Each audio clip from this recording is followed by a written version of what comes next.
ഒരുവിധ എല്ലാ ആളുകൾക്കെതിരെയും സൈബർ ആക്രമണം വന്നിട്ടുണ്ടല്ലോ.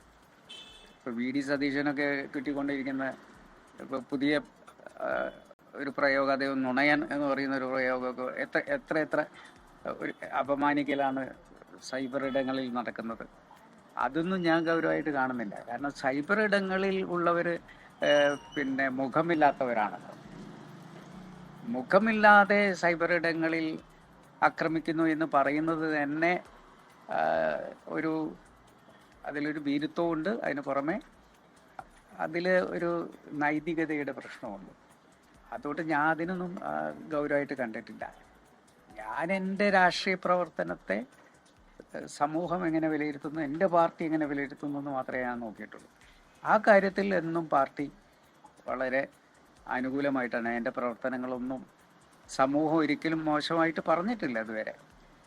ഞാൻ മന്ത്രിയായിരുന്ന കാലഘട്ടത്തിൽ ഒന്നും ഞാൻ ചെയ്തിട്ടുള്ള പ്രവൃത്തികൾ ഈ സംസ്ഥാനത്തിന് അപമാനകരമായിരുന്നു എന്ന് പറയിപ്പിക്കുന്ന ഒരു സ്ഥിതിവിശേഷം ഞാൻ ഉണ്ടാക്കിയിട്ടുമില്ല.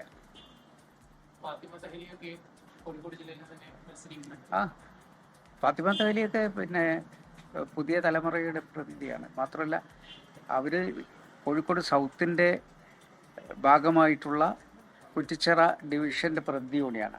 അപ്പോൾ അവർക്കും ഇവിടെ കുറേ കാര്യങ്ങൾ ഇവിടെയും ചെയ്യാനുണ്ടാവും. പ്രചാരണ രംഗത്തൊക്കെ സജീവമായിട്ടുണ്ടാവും. എന്നാൽ കഴിയുന്ന രീതിയിലുള്ള പ്രചരണങ്ങൾക്കൊക്കെ ഞാൻ പോകും. പാർട്ടിയെ ജയിപ്പിക്കുക എന്നുള്ളത് മാത്രമല്ല, UDFൻ്റെ ഭാഗം തന്നെയാണല്ലോ ഞാൻ. അപ്പോൾ UDF ടീമിൻ്റെ ഭാഗമാണ് ഞാൻ. അപ്പം ഞങ്ങളുടെ 100 എന്ന് പറയുന്ന ടാർഗറ്റ് അച്ചീവ് ചെയ്യാൻ വേണ്ടി ഞാനും പരിശ്രമത്തിൽ കൂടി ഉണ്ട്. അപ്പോൾ എനിക്ക് കൂടുതൽ സമയം എല്ലാ സ്ഥലത്തും പോകാനുള്ള ഒരു അല്ലെങ്കിൽ എവിടെയെങ്കിലും തളച്ചിടപ്പെടുമായിരുന്നു.